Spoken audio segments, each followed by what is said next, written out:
What happens when petty power meets real power?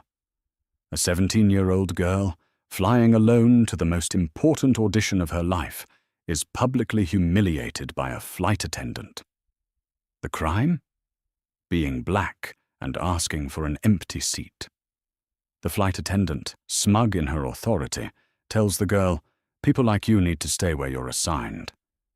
But she just made the biggest mistake of her career. Because what she doesn't know is that the girl's father is billionaire Robert Sinclair. And he's about to teach her, and the entire airline, a lesson in hard karma they will never forget. The chaos of JFK's Terminal 4 was a familiar symphony to Maya Sinclair. At 17, she had traveled more than most people do in a lifetime, yet she'd never gotten used to the impersonal hustle. She clutched the handle of her violin case, a 1741 Guarneri del Jesus, a piece of history worth more than the plane she was about to board. To anyone else, she was just another teenager in a grey, unbranded, but ludicrously expensive cashmere tracksuit, her box braids pulled back into a neat bun. She looked anonymous, and that's how she liked it. She was flying Aero Meridian Global, flight AM 112, direct to London Heathrow. This wasn't a vacation. This was the audition for the Royal Academy of Music, a moment she and her father had been planning for a decade. Boarding was called for Economy Plus. Maya shuffled in line, her passport and ticket in hand. She felt the usual knot in her stomach, not from flying, but from the audition. She needed to be rested. She needed to be calm. As she stepped onto the jet bridge and into the cabin, she was greeted by the lead flight attendant. The woman's name tag read Brenda Hoskins. She was a woman in her late 40s, with a severe blonde bob and a smile that was more of a baring of teeth. "Welcome," Brenda said, her eyes flicking over Maya's ticket, then over Maya's face, then down to her tracksuit. The smile didn't reach her eyes. It didn't even try. "Hi," Maya said softly, moving past. Her seat, 34B, was an aisle seat in the Economy Plus cabin. As she settled in, she immediately noticed a problem. The high-definition screen on the seat back in front of her was black. She tapped it. Nothing. She pressed the power button. Nothing. A 7-hour flight with no entertainment. Worse, she couldn't review the performance videos her coach had sent her. She looked ahead. The business-class cabin was just through the bulkhead, separated by a thin curtain. As passengers filed past, she saw at least 2, maybe 3, empty pod seats. Just ask, she thought. Dad always says, the worst they can say is no. Maya unbuckled and walked the few steps to the galley, where Brenda was busy tapping on a manifest. "Excuse me, Mum," Maya said, her voice polite. Brenda looked up, her annoyance visible. "Can I help you?" "Hi, yes. My entertainment screen at 34B is completely broken. It won't turn on. I was wondering, I saw a couple of empty seats in business class, if it would be possible to move. I have an important audition when I land, and I really need to review my notes on the screen." Brenda's plastic smile returned, but her eyes were flinty. "Honey," she began, the word dripping with condescension. "Those seats are for our premium passengers. They're not just available for anyone." "Oh, I understand that," Maya said, flushing slightly. "It's just that my seat is defective, and the flight looks full. I thought—" Brenda leaned in, lowering her voice to a theatrical, cutting whisper. "The business class manifest is set. We don't just hand out $5,000 seats because an economy screen is on the fritz." She looked Maya up and down again, her gaze lingering on her braids. "People like you need to understand that. You should stay where you're assigned." The words hung in the air, sharp and toxic. "People like you." Maya felt the blood drain from her face. Every passenger in the surrounding rows was now staring. A man in a suit, Mr. Henderson in 22C, looked up from his Wall Street Journal with a frown. A woman across the aisle from him, Susan in 22D, audibly tisked and shook her head, though it was unclear at whom. "People like me?" Maya repeated, her voice barely a whisper. "The passengers in the cabin you paid for," Brenda snapped, her patience gone. "Now please return to your seat. You're blocking the aisle." Humiliation burned Maya's cheeks. She was frozen. She wasn't just a girl. She was a black girl in a tracksuit, and this woman had reduced her to a stereotype. She wanted to say, "My father could buy this seat, this row, this entire plane. My violin case is worth more than your salary." But she didn't. Her father had taught her that people who brag about their wealth have no real class. Defeated, she turned and walked back to 34B. She sat down, her hands trembling. The cabin door was sealed. The plane began its pushback. Maya pulled out her phone and sent a single text to her father before the flight attendant instructed everyone to switch to airplane mode. "Dad, the worst flight ever." The flight attendant, Brenda Hoskins, was awful. She told me, "People like you need to stay in their seats. I'm so humiliated." She hit send, the message turning green to blue just as the signal cut out. She closed her eyes, fighting back tears. It was going to be a very, very long 7 hours. While Maya was climbing to 35,000 feet, it was 7:30 p.m. in New York City. Robert Sinclair was not a man accustomed to waiting. He stood in his penthouse office on the 80th floor of a new Columbus Circle high-rise, a glass triangle that stabbed the Manhattan sky. The office was minimalist, a desk of black marble, a wall of glass overlooking Central Park, and a single priceless Basquiat. Robert was a shark. He'd built Sinclair Holdings from a $10,000 loan into a $50 billion private equity Goliath. He'd started with nothing, fighting prejudice at every turn as a black man in the cutthroat world of 1990s finance. He was ruthless, brilliant, and feared. But he had one vulnerability: Maya. She was all he had left of his late wife, Elena. He saw Elena's grace in Maya's every move, heard her brilliance in Maya's music.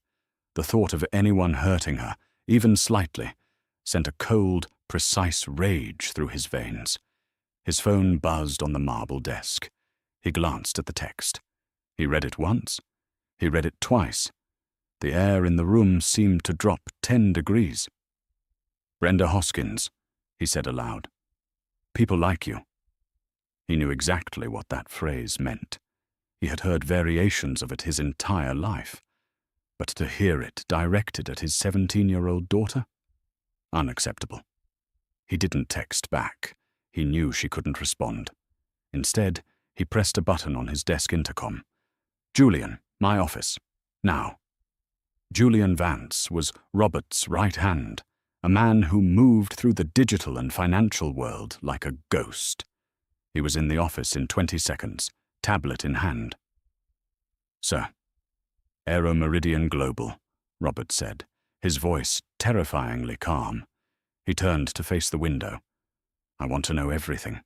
Their stock symbol, their market cap, their debt load, their board of directors, their majority shareholders, and the name of their CEO." Julian didn't blink. "By morning, sir." "By the time my car gets downstairs," Robert said. "I'm going to the office, the real one." Julian vanished. Robert grabbed his suit jacket. His phone buzzed again. It was a pre-scheduled notification. Maya, AM 112, scheduled to land at LHR 07:15 GMT. 7 hours, Robert said to the empty room. "Let's see what we can do in 7 hours."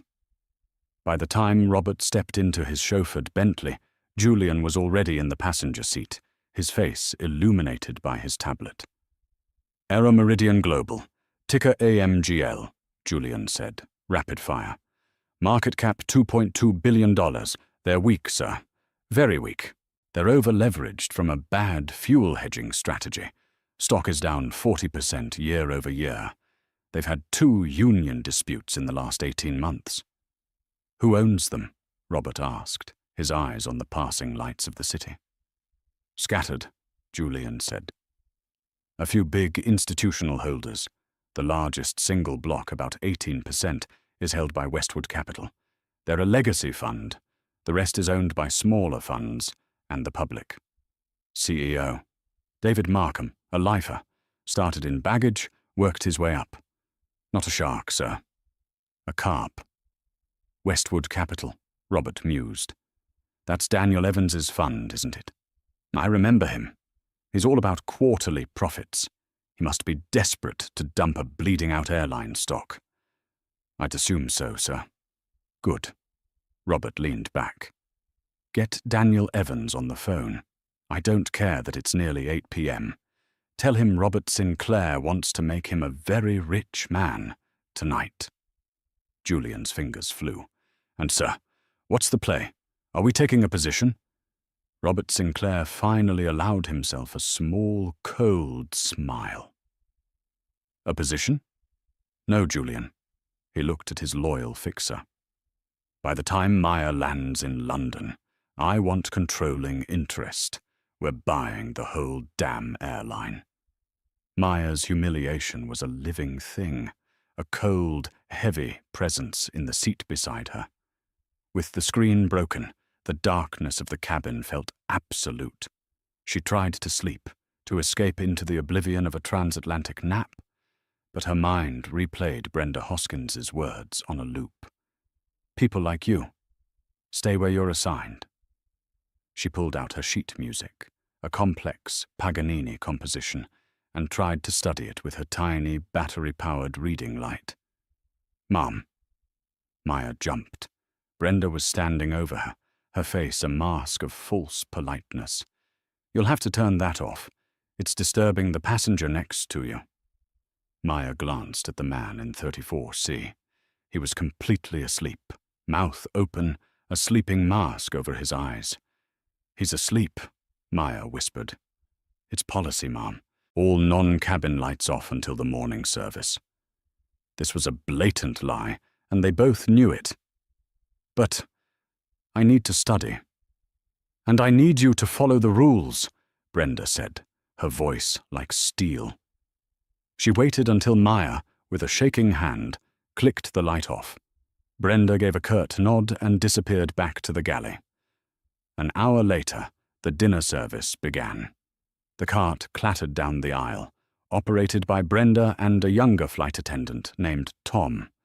When they reached Maya's row, Tom offered her the chicken. May I just have the pasta, please? Maya asked. Brenda, who was handling the drinks, leaned across. We're out of the pasta. Her tone implied this was somehow Maya's fault. Oh, okay. The chicken is fine, then, Maya said, trying to be agreeable. As Brenda handed her the tray, she accidentally sloshed a cup of ice water. Cold water spilled over the tray onto Maya's lap, soaking the front of her cashmere joggers.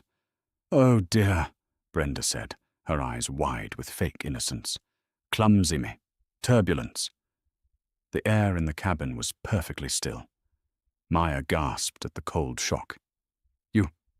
You spilled it on me. It's just water, honey.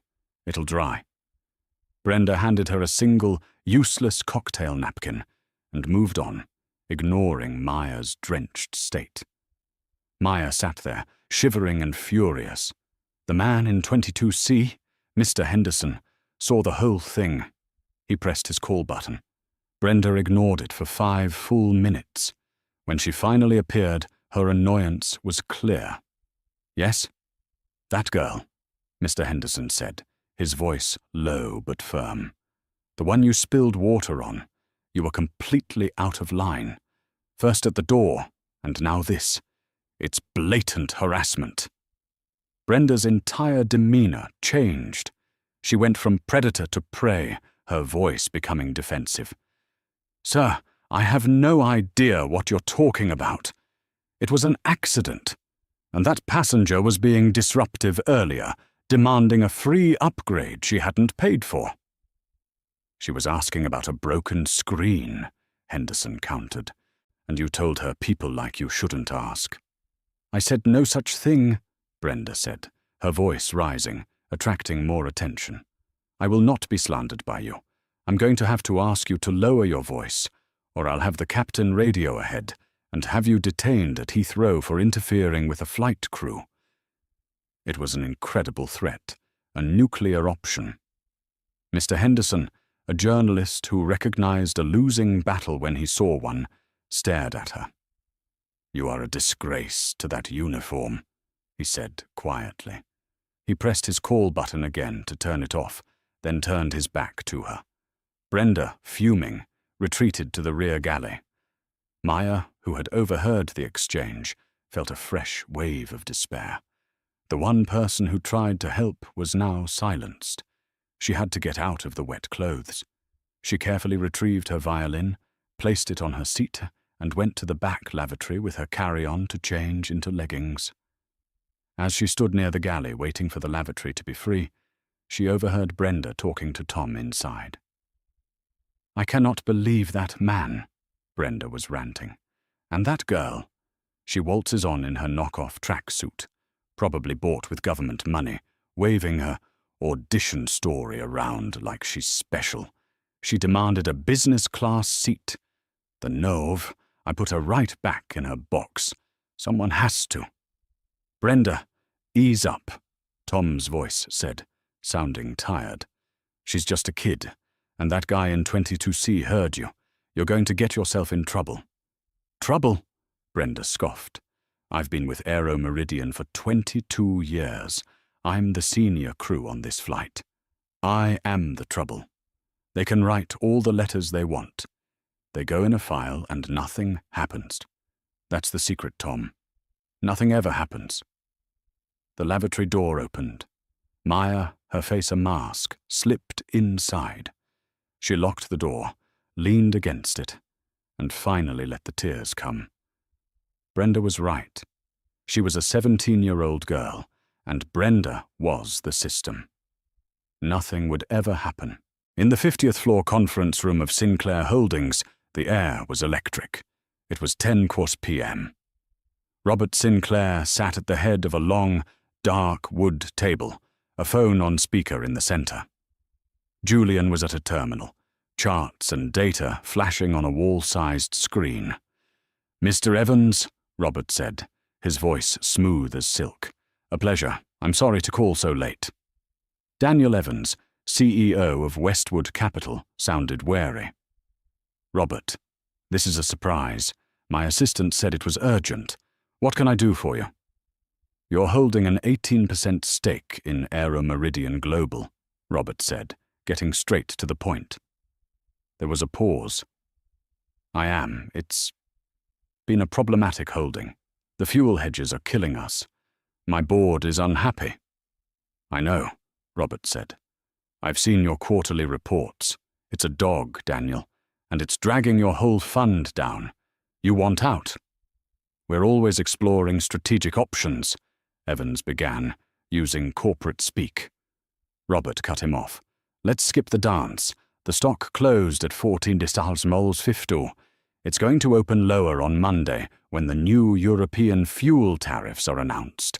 I know it. You know it. Robert, where is this going? I'm wiring you cash. Tonight. I'll take your entire position, all 18% of it. Evans was silent. This was unheard of. A block trade of this size, at night, without lawyers, was insane. You're making a tender offer? No, I'm making you an offer. I'll give you $18 a share, right now. That's a 24% premium on a stock that's about to fall off a cliff. You get to walk away clean. You book a win. Your board thinks you're a genius for finding a miracle buyer. Julian's fingers were typing furiously. The total cost was flashing on his screen, approximately $396 million. Evans was calculating. It was a golden parachute. Why, Robert? Why this stock? What do you know that I don't? I know, Robert said, his voice hardening almost imperceptibly. That their customer service is lacking. And I've decided to take a very, very personal interest in fixing it. This is a one-time offer, Daniel. You have 60 seconds before I hang up and call your next largest competitor and start a proxy war on Monday morning. I'll bleed your position dry in public. Your choice. It was brutal, brilliant extortion. Evans knew Robert wasn't bluffing. My God, Robert, Evans breathed. You're serious. 45 seconds. We need to paper this. Lawyers.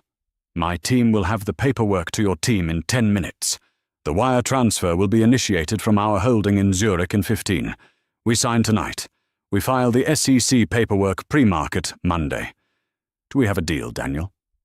There was a long, heavy sigh. Yes, we have a deal. Send the paper. Robert smiled. Pleasure doing business with you, Daniel. He clicked off the phone. Julian, Robert said. Sir. That gets us to 18%. It makes us the largest shareholder, but it's not controlling interest. I want control. Julian anticipated this. The next two largest holders are index funds. They won't sell, but the public float is 45%. We can initiate a tender offer on Monday for 33% of the public stock at $20 a share. It'll cost another $750 million. People will stampede to sell. We'll have 51% by Wednesday. No, Robert said. Not good enough. I want it by morning. Julian looked stunned. Sir, that's impossible. The markets are closed. I'm not talking about the New York Stock Exchange. I'm talking about the after-hours market, the dark pools.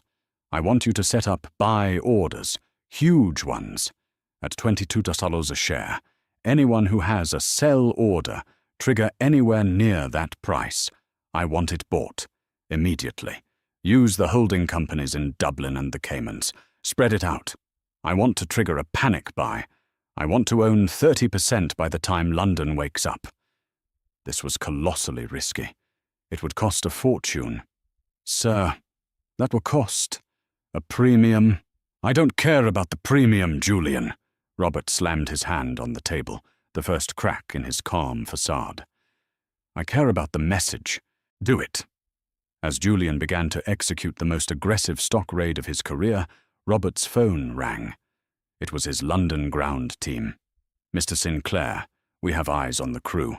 They've landed at Heathrow Terminal 3. They're clearing customs now. The crew bus is waiting.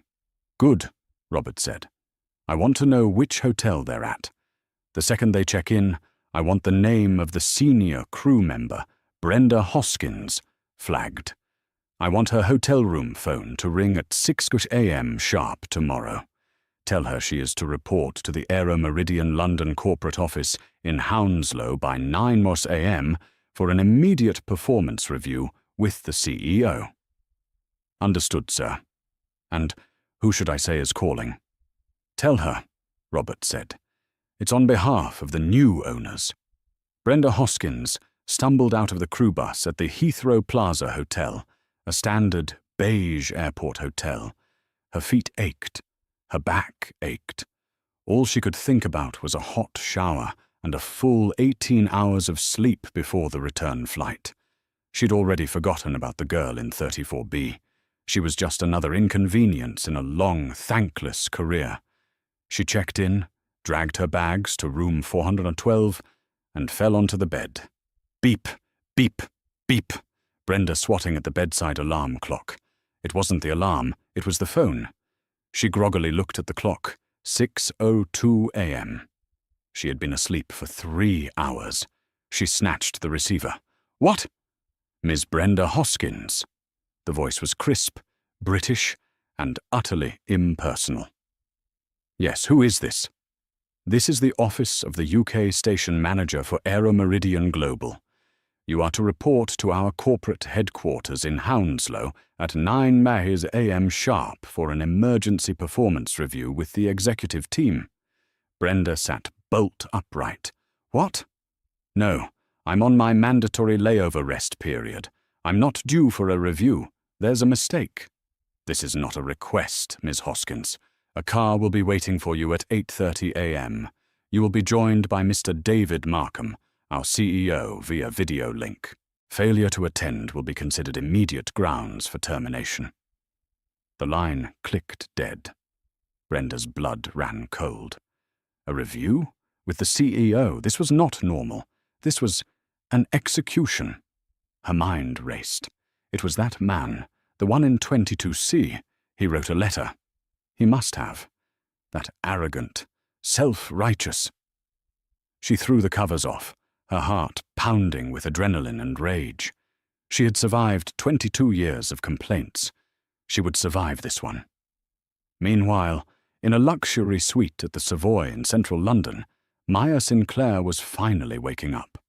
Her father had arranged for a car to pick her up, and she'd slept soundly, the horrors of the flight fading slightly. Her audition was tomorrow. Her phone rang. It was her dad. "Hey, Dad." "Maya, baby." Robert's voice was warm, but she could hear the steel underneath it. "How are you? Are you at the hotel?" "I am. It's beautiful." "Thank you, Dad." "Maya, I need you to tell me what happened on that flight. I got your text, but I need to know everything. Every word." Maya sat on the edge of the bed, and for 10 minutes she recounted the entire, humiliating ordeal. The honey, the people like you, the broken screen, the feigned ignorance, the spilled water, the reading light, and finally, the conversation she overheard in the galley. And she said she put me back in my box. "Dad," she said, "nothing ever happens." There was a long silence on the other end of the line. Maya could picture her father's face, the way his jaw set when he was truly, profoundly angry. "Dad?" "Thank you, Maya," he said, his voice quiet. "That's all I needed. You focus on your audition. Forget this. Forget her. You go and you play your heart out. I'll handle the housekeeping." "What are you going to do, Dad? Write a letter?" "Something like that," Robert said. "I love you. I'll see you tomorrow." He hung up. He was still in his New York office. It was just after 3 a.m. Julian was asleep on a couch. The market raid was complete. Robert looked at the final tally on the screen. Sinclair Holdings, 46.2% of AMGL. It wasn't 51%, but it was more than enough. They were, without question, the new power. He looked at his other screen, a video feed waiting to go live.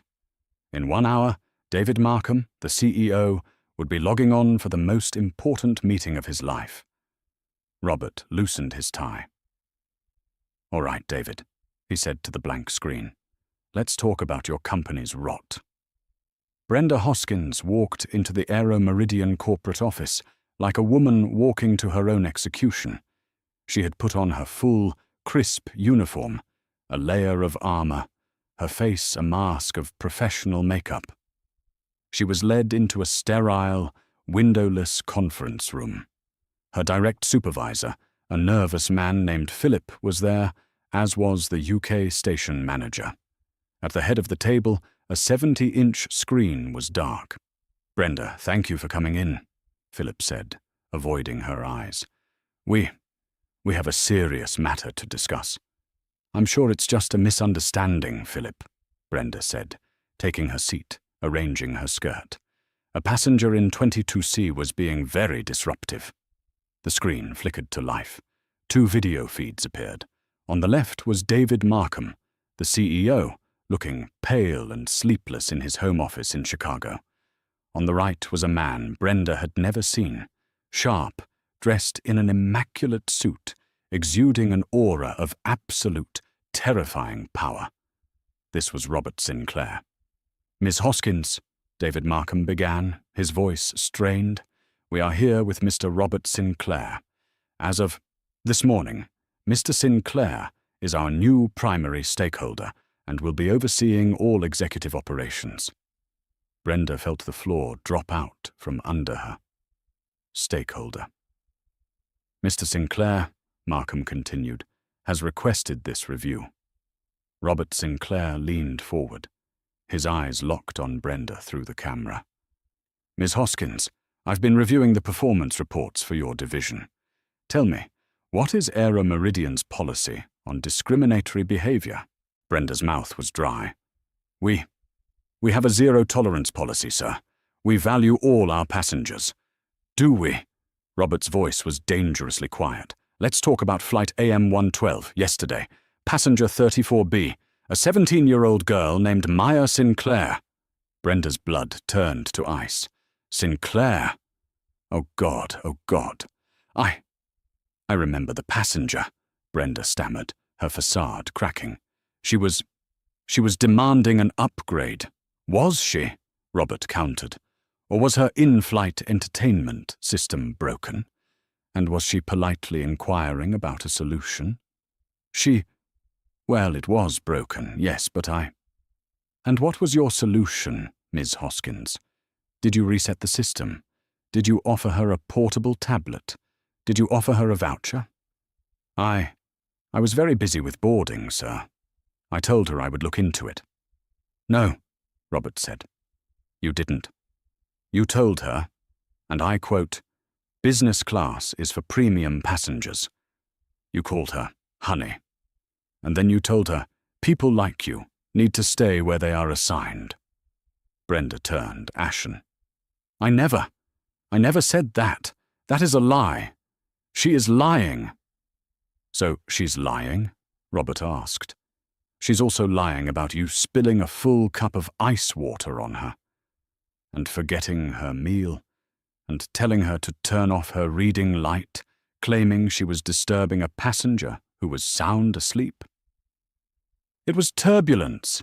The reading light was distracting. These are baseless accusations. Brenda was desperate, her voice rising. It's her word against mine. She was just an entitled teenager in a tracksuit. In a tracksuit, Robert repeated, nodding slowly. And that's how you judged her. That, and the color of her skin. I did not. I am not a racist, Brenda shrieked. This is her word against mine, she said again, grabbing at the only defense she had. You can't prove any of it. Robert Sinclair looked down at his desk for a moment. He seemed to be reading something. You're right, Miss Hoskins. It's a he said, she said situation, and that's just not good enough. That's why I prefer evidence. He looked up. David, please play the audio file sent to us this morning by passenger 22C, Mr. James Henderson. Who? Brenda whispered. Mr. Henderson, as it turns out, is the senior European correspondent for the Wall Street Journal, Robert said. And he was so appalled by your behavior that he not only wrote a 2-page memo detailing every microaggression, he also, well, he has a habit. He's a journalist. He records everything. Markham hit a key, and Brenda's world ended. Her own voice filled the conference room, tinny but clear, recorded on Henderson's phone. Audio. People like you need to understand that. You should stay where you're assigned. Audio. It's just water, honey. It'll dry. Audio from the galley, muffled but audible. She waltzes on in her knockoff tracksuit. I put her right back in her box. Someone has to. The room was silent. Philip was staring at the table. The UK station manager was writing something on a legal pad. Brenda was no longer breathing. She was hyperventilating. So, Robert Sinclair said, his voice now devoid of all emotion. It seems passenger 34B was not in fact lying. It seems you are. You lied to your supervisors and you lied to me. But the part I'm most interested in is the part where you said, nothing ever happens. He leaned in, his face filling the screen. You see, Miss Hoskins, you are a symptom of a disease, a rot. The rot of prejudice and petty tyranny, The rot that says you can treat people as less than human because of how they look or what you assume they're worth. Mr. Sinclair, I didn't know.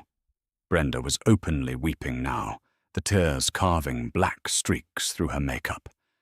I didn't know who she was. If I had known she was your daughter, I would have. You would have what? Robert roared, his voice exploding into the room, making everyone jump. You would have been a decent human being. Decency shouldn't depend on a bank account, Miss Hoskins. You did this to my daughter, and the only thing you regret is that you got caught. He looked at Markham. David. Markham snapped to attention. Yes, Mr. Sinclair. Ms. Hoskins is terminated, effective immediately, for cause. No severance, no pension payout. I want her escorted from the building. And I want her flight certification flagged for review with the FAA and the ASA for discriminatory conduct and passenger endangerment. I want her blacklisted. I want her to never, ever be in a position of authority over another human being again. Sir, Brenda begged, please, I have a mortgage. My career, 22 years. Your 22 years are over, Robert said.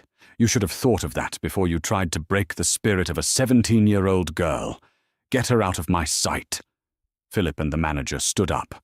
Brenda was sobbing, a broken, hysterical mess. No, please, you can't do this.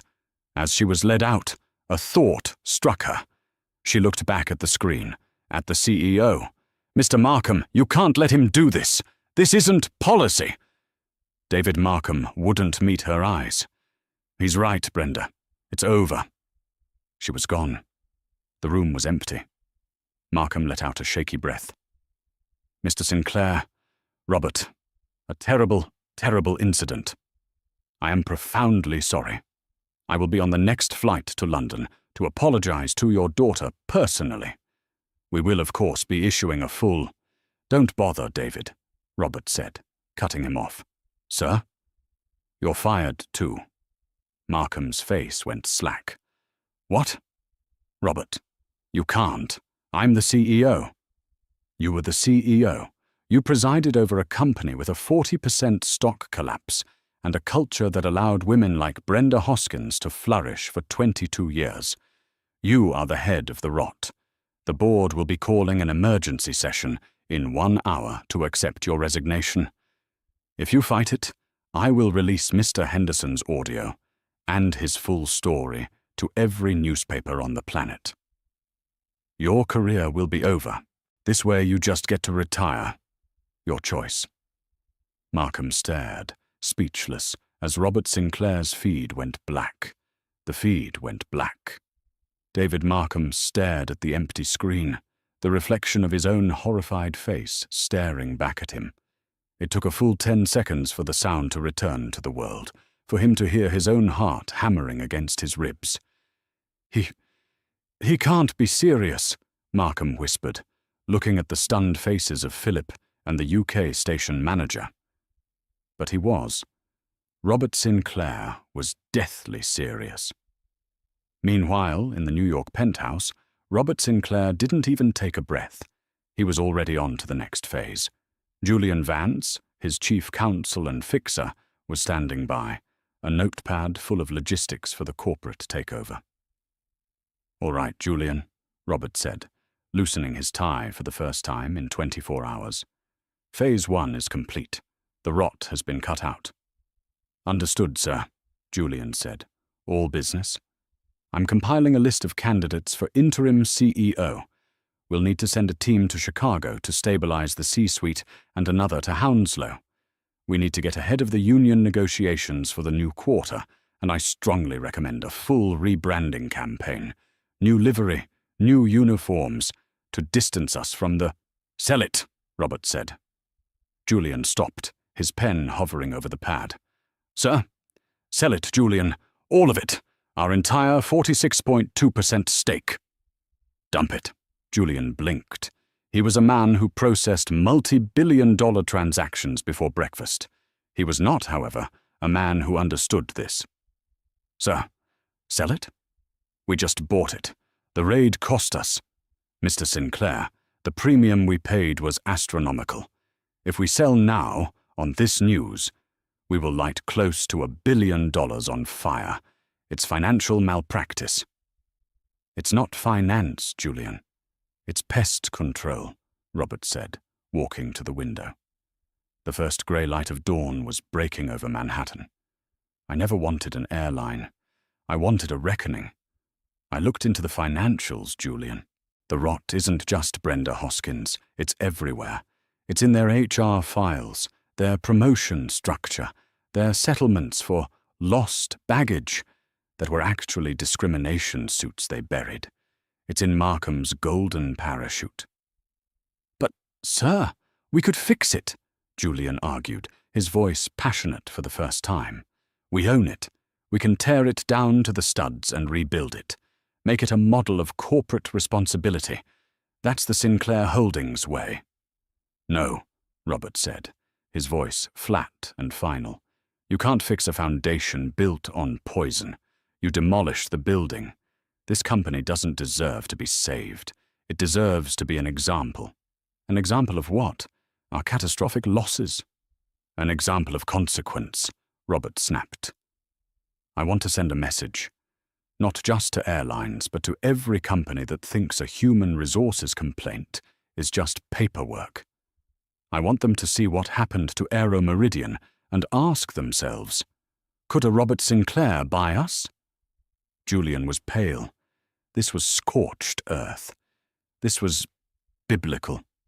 How do we even do this?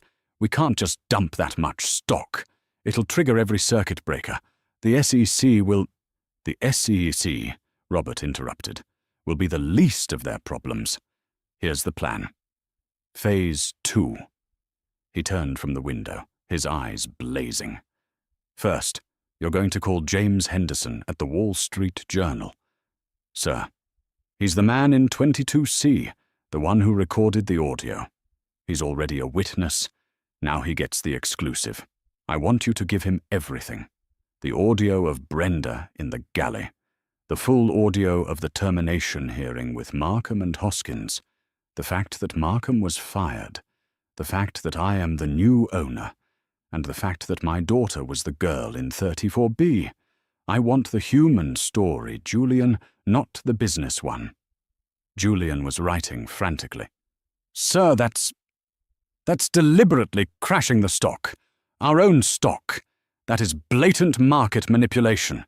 It is not, Robert corrected him, a predatory smile touching his lips. It is radical transparency. As the new primary stakeholder, I have discovered gross systemic mismanagement, a culture of rampant discrimination and executive leadership that actively covered it up. I am fulfilling my duty by informing the public. The market will react as it should. It's not my fault their true value is 0. He let that sink in. Second, Robert continued, the moment that article goes live, I want an anonymous tip, complete with a copy of the WSJ article, sent to the Department of Justice, Civil Rights Division. Tell them to open a pattern and practice investigation into Aero Meridian's hiring, promotions and customer service. The article will be all the probable cause they need. My God, sir, Julian whispered. You're not just selling the company, you're executing it. The company executed itself, Julian. It just didn't know it yet. Get it done.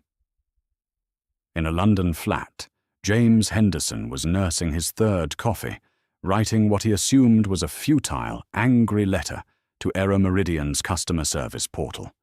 He was a seasoned journalist who had covered wars and financial collapses. He knew a formal complaint was just screaming into the void. His phone rang. An unknown New York number. Henderson? Mr. James Henderson? This is Julian Vance, Chief Counsel for Sinclair Holdings. Never heard of you? Henderson said, ready to hang up. You will. My employer, Mr. Robert Sinclair, is the new majority owner of Aero Meridian Global. He's taken a personal interest in your complaint regarding Flight AM-112. Henderson sat up. Owner? I just landed 8 hours ago. How? Mr. Sinclair moves quickly, Julian said dryly. He wanted to thank you for your memo and your audio file. He found it persuasive. Persuasive how? Persuasive enough that he has, as of 1 hour ago, terminated CEO David Markham for cause. And of course, flight attendant Brenda Hoskins. Henderson was speechless. He was used to chasing stories, not having them delivered on a platinum platter. You fired the CEO? Because of a flight attendant? Because of a culture, Julian corrected. And Mr. Sinclair would like to offer you the exclusive. We will provide you with the full, on-the-record audio of the galley conversation, the complete audio of the termination hearing, and a statement from Mr. Sinclair himself. The only condition is that you also tell the story of the passenger in 34B. Her name is Maya Sinclair. She's his daughter. Henderson felt a jolt of electricity. This wasn't a story. This was the story. Mr. Vance, send me everything you have. I'll have this on the front page by midnight, London time. We're counting on it, Julian said, and hung up. The story dropped at 7 p.m. Eastern, just as Wall Street was waking up and London was settling in. The Wall Street Journal headline was an explosion. Airline of hate, billionaire Robert Sinclair buys Airline in 7-hour raid to fire racist flight attendant who humiliated his daughter. It was, as James Henderson later wrote, the single most read story of his career. It wasn't a business piece. It was a saga of corporate hubris and biblical revenge. The article included the full, damning transcripts. Brenda Hoskins. She waltzes on in her knockoff tracksuit. I put her right back in her box. Robert Sinclair, you did this to my daughter, and the only thing you regret is that you got caught. Robert Sinclair, you're fired too. The story went supernova. It was picked up by every news outlet on Earth. Aero Meridian, Yandrasa Brenda Hoskins, and Robert Sinclair were the top 3 trending topics on the globe. Morning shows cancelled their celebrity interviews to discuss the audio.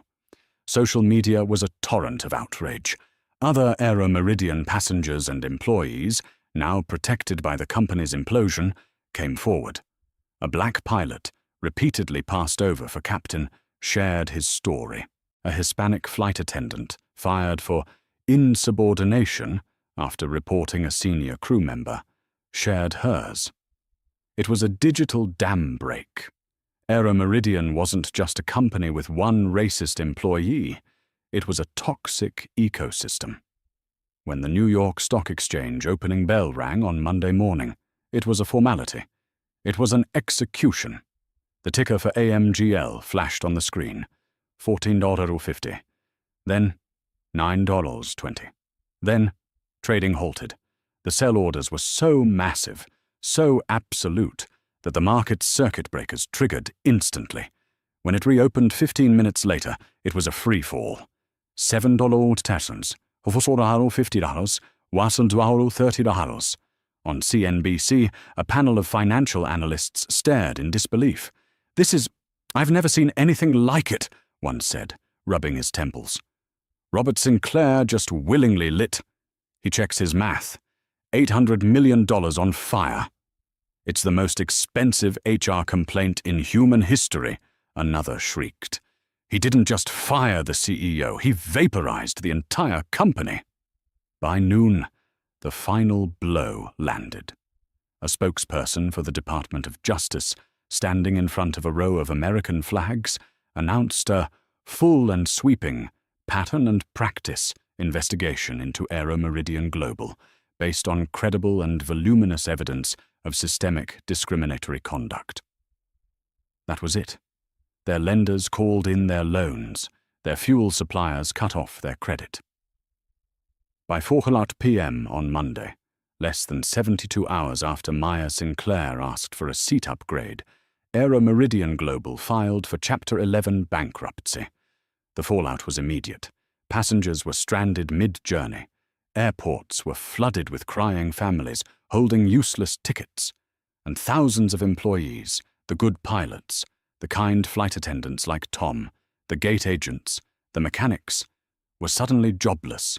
The karma was hard, but it was also messy. It was a bomb that took out the guilty and the innocent all at once. And what of Brenda Hoskins? She had landed back in New Jersey, blissfully unaware, until her supervisor called her and told her not to come to the airport. Just watch the news, Brenda. She turned on the TV and saw her own face. She heard her own voice. Put her back in her box. She became, overnight, the most hated woman in America. Her address was leaked. Her social media was flooded with threats. She was fired, of course, but that was just the beginning. The mortgage she had pleaded about was real. With her pay frozen and her career gone, the bank foreclosed in 30 days. She was evicted. She tried to get another job. She had 22 years of experience. "We're so glad to have you, Brenda," the HR manager at a budget airline said, smiling. "Just need to do the standard background check." He typed her name into Google. His smile froze. He looked up, his face pale. "Oh, you're that Brenda Hoskins.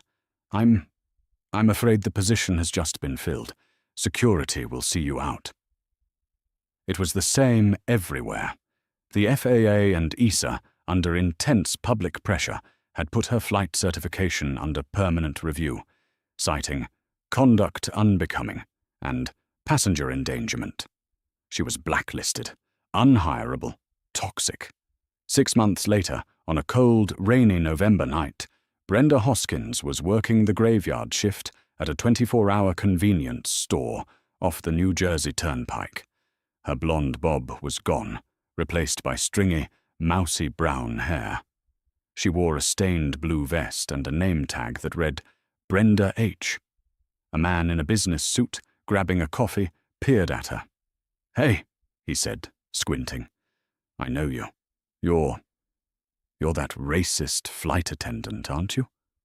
Brenda flinched, her body tensing. She looked down at the register, her face burning with a shame so deep it had burned out her tears. "That'll be 250, she muttered, not looking up. "Next in line." She had told Tom, "Nothing ever happens." She was wrong. She hadn't just been fired. She had been erased. Her hard karma wasn't a prison cell. It was a lifetime of minimum wage, of being recognized, of living in the very box she had tried to put Maya in. 2 days after the company's collapse, Robert Sinclair sat in a small, acoustically perfect auditorium at the Royal Academy of Music in London. He wasn't a shark. He wasn't a billionaire. He was just a dad, sitting in the back row, his hands clasped so tightly his knuckles were white. Maya walked onto the stage. She looked small, alone under the single spotlight. She saw her father, and her eyes, for a second, were full of the weight of the last 48 hours. She had seen the news. She knew what he had done. She knew that thousands of people were out of work, all because of her. She closed her eyes. She took a breath. She thought of Brenda's sneer. "People like you." She had to prove she wasn't just the billion-dollar baby who had cost thousands their jobs. She was a musician. She had earned this. She raised the 1741 Guarneri to her chin, and she played. It was Paganini, a composition so technically demanding it was considered a musical demon. But Maya didn't just play the notes. She attacked them. She channeled the cold humiliation of 34B, the fury of the spilled water, the despair of the galley conversation, and the final, soaring, complex power of her father's retribution. The music was fire and pain and, in its final, triumphant notes. It was freedom. When she finished, the auditorium was utterly silent. The judges, 3 of the most revered musicians in the world, were staring. Finally, the head of the panel, an elderly woman, spoke. "Ms. Sinclair," she said, her voice thick with emotion. "That was profound. Art is not about perfection. It is about truth. You have shown us a great deal of truth today. Welcome to the Royal Academy." Maya ran from the stage, her violin case in hand, and launched herself into her father's arms. "I did it, Dad!" she cried, tears of joy and release streaming down her face. "I got in. I got the full scholarship." "I never had a doubt," Robert said, holding her tight. "I have never been more proud of you." They walked out of the academy into the bright, cold London afternoon. Maya was quiet for a long time. "Dad," she finally said, stopping on the sidewalk. "The airline. It's gone. The news said 20,000 people are out of work. All because of me."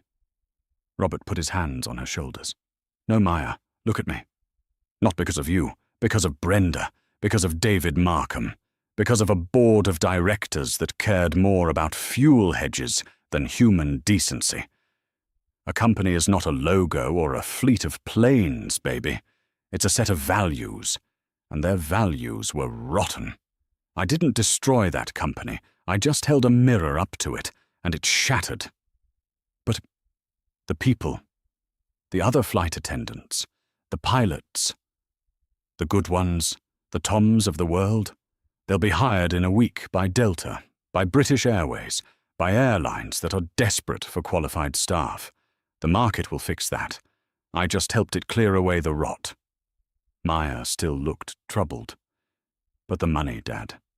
The news. They said you lost almost $1 billion. Just to fire one mean lady." Robert Sinclair smiled, a real, warm smile. He put his arm around his daughter, and they started walking again. "Maya, money is just paper. It's a tool. It's a way of keeping score in a game I've already won. I've lost that much on a bad currency hedge. I've spent that much on a stock buyback just to prop up a price. It's an illusion." He stopped and looked at her. "I used that tool to buy you something, to buy us something."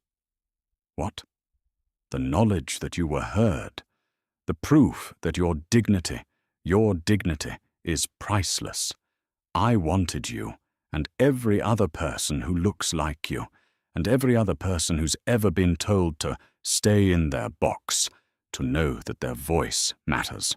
And I was willing to pay any price to hear Brenda Hoskins say, 'Nothing ever happens,' and for her to be so wrong." He tapped her violin case. "Now, enough about that. You played the Paganini from your heart. But I have a question." "What?" Maya asked, a small smile finally returning to her face. "Did you play it from 34B? "I did, Dad," she laughed. "I played it right from 34B. "That's my girl," he said.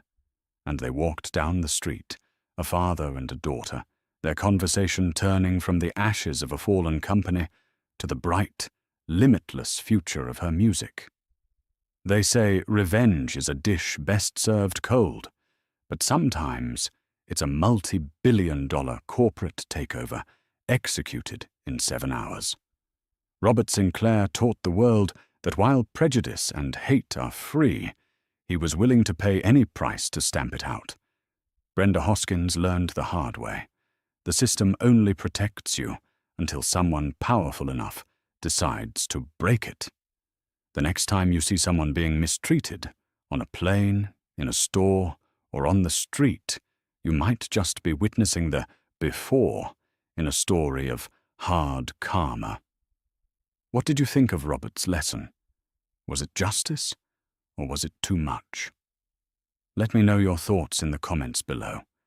And if you loved this story, don't forget to hit that like button. Share it with your friends.